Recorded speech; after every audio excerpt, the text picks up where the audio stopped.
আসসালামু আলাইকুম বন্ধুরা, কেমন আছেন? আশা করি সবাই ভালো আছেন। বন্ধুরা, আজকে যে বিষয়টি আলোচনা করব সেটি এখানে একটি নয়, দুটি বিষয়। সেটা হলো সাফাই সাক্ষী কাকে বলে, সাক্ষ্য আইনের প্রশ্ন, এবং বাংলাদেশ দণ্ডবিধি আইনের ধর্ষণ কাকে বলে। তো এই দুটো বিষয় আলোচনা করব। তার আগে অনুরোধ করবো বন্ধুরা, এখনো পর্যন্ত যারা আমার চ্যানেলটি সাবস্ক্রাইব করেননি, প্লিজ প্লিজ প্লিজ চ্যানেলটি সাবস্ক্রাইব করবেন, ভিডিওটিতে একটি লাইক দিয়ে দেবেন, ভিডিওটি বন্ধুদের মধ্যে শেয়ার করবেন যেন সকল বন্ধু দেখে উপকৃত হতে পারে। এবং ছোট্ট ভিডিওটি টানাবেন না, স্কিপ করলে আসলে হয় কি, আইনের ভিডিও তো বোঝা যায় না, তখন আপনাদের বুঝতে নিজেদেরই অসুবিধা হবে।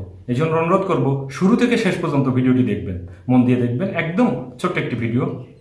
তো চলুন বন্ধুরা শুরু করি অ্যাডভার্টাইজের পরে, যে আসলে সাফাই সাক্ষী কাকে বলে। বন্ধুরা, আমরা জানি যে সাক্ষী বলতে কি বোঝেন, বা সাক্ষী কত প্রকার ও কি, এই ভিডিও কিন্তু আমার চ্যানেলে দেওয়া আছে, আপনারা যে একটু সার্চ করে দেখে নেবেন, তো তাইলে আরেকটু সুবিধা হবে। তারপরেও আমরা এখন জানবো যে সাফাই সাক্ষী কাকে বলে। আসলে সাফাই সাক্ষীটা এরকম যে ফৌজদারি কার্যবিধি আইন অনুসারে কোনো মামলা অনুসন্ধান বা আদালতে মামলা বিচারকালে বা বিচারের সময়ে অভিযুক্ত আসামিকে বা মামলার আসামিকে তার নিজ সম্পর্কে সাক্ষ্য অথবা আত্মপক্ষ সমর্থন করে যে সাক্ষ্য অথবা আসামি বা অভিযুক্তের পক্ষে অন্য কোনো লোক বা ব্যক্তি যদি সাক্ষ্য প্রদান করে তাকে সাফাই সাক্ষী বলে। আমরা সাধারণত কি বলি সাফাই সাক্ষী সম্পর্কে, কথায় কথা বলে তুই আমার পক্ষে সাফাই সাক্ষী দেওয়ার প্রয়োজন নাই, বা যদি কেউ কারোর পক্ষ নিয়ে পক্ষপাতিত্বমূলকভাবে কোনো কথা বলে তাহলে সেটাকে আমরা বলি তোর সাফাই সাক্ষী দেওয়ার দরকার নাই। আইনের ভাষাটাও কিন্তু সেরকম, কিন্তু সেইখানে মামলা সম্পর্কিত, সেখানে একজন আসামি সম্পর্কিত, সেইখানে আপনার যে কোনো বিষয় সম্পর্কিত, অন্য অপ্রাসঙ্গিক বিষয় হলে কিন্তু হবে না। তো এই মানে আসামি যদি হলো পক্ষ নিয়ে কথা বলে সেটাই হলো মূলত সাফাই সাক্ষী। তো এটা কোন আইনের কত ধারা? এটা হচ্ছে ফৌজদারি কার্যবিধি আইনের 342 ধারা, এটাকেই মূলত সাফাই সাক্ষী বলে। এর পরের যে অংশটি সেটি আরো ইন্টারেস্টিং, সেটা হচ্ছে যে ধর্ষণ কাকে বলে। সাম্প্রতিক সময়ে আমরা জানি যে নারী নির্যাতনেও কিন্তু ধর্ষণের সংজ্ঞা আছে, কিন্তু আমি যে ধর্ষণের সংজ্ঞার বিষয়টি আলোচনা করব সেটা হচ্ছে বাংলাদেশ দণ্ডবিধি আইনের। এটা হচ্ছে এরকম যে বাংলাদেশ দণ্ডবিধি আইনের 375 ধারা মোতাবেক যেই 5টি অবস্থায় একজন স্ত্রীলোকের সহিত যৌন সহবাস করলে সেই ব্যক্তি ধর্ষণ করেছে বলে গণ্য হইবে, এরকম 5টি বিষয়। তো চলুন জেনে নিই যে কোন সেই 5টি বিষয়।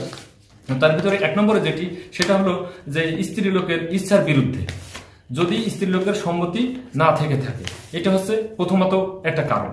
দ্বিতীয়ত হচ্ছে এরকম যে স্ত্রীলোকের অনুমতি ছাড়া, শুধু তার ইচ্ছা থাকলে হবে না, তার অনুমতিও থাকতে হবে।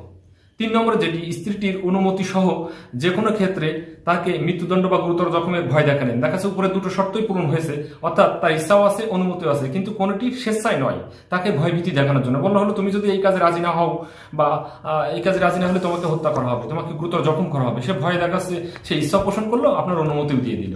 এরকম ইচ্ছা এবং অনুমতির কিন্তু কোনো মূল্য নাই আইনগতভাবে। তো এটা গেল 3 নম্বর। 4 নম্বর যেটি, সেটি হচ্ছে যে স্ত্রী লোকটির অনুমতিক্রমে, যে ক্ষেত্রে ধর্ষণকারী জানে যে সেই স্ত্রী লোকটির স্বামী নয়, কিন্তু স্ত্রী লোকটি এই বিষয়ে বিশ্বাস দান করে যে স্ত্রী পুরুষটি আইন অনুসারে তার বিবাহিত স্বামী। অনেক সময় ভুলে দেখা যাচ্ছে যে একজনের ঘরে যদি আরেকজন ঢুকে পড়ে এবং সে যদি তার স্বামী মনে করে, কিন্তু পুরুষ লোকটি জানে যে আদতেও সেই স্ত্রী লোকের যিনি যার সাথে সহবাস করলেন তার স্বামী নন। এরকম যদি ক্ষেত্র হয়ে থাকে সেই ক্ষেত্রে কিন্তু ধর্ষণের আওতায় পড়বে। আসলে এটা সজ্ঞানের সুস্থ মস্তিষ্কে ছাড়া যে ক্রিয়াই করা হয় এক প্রকার, সেটাই কিন্তু রেফের ভিতরে পড়ে। তো 5 নম্বরে বিষয়টা হচ্ছে এরকম যে এটা আরো ইন্টারেস্টিং, সেটা হচ্ছে এরকম, স্ত্রী লোকটি অনুমতি সহকারে বা অনুমতি ছাড়া যে ক্ষেত্রে হোক না কেন, সেই স্ত্রী লোকের বা সেই মেয়ের বা সেই মহিলার বয়স যদি 14 বছরের কম হয়, তাহলে কিন্তু তার ইচ্ছা থাকুক বা না থাকুক, সে স্বেচ্ছায় প্রদান করুক আর না করুক, সেটি কিন্তু ধর্ষণের আওতায় পড়বে, সেটাই রেপ হবে।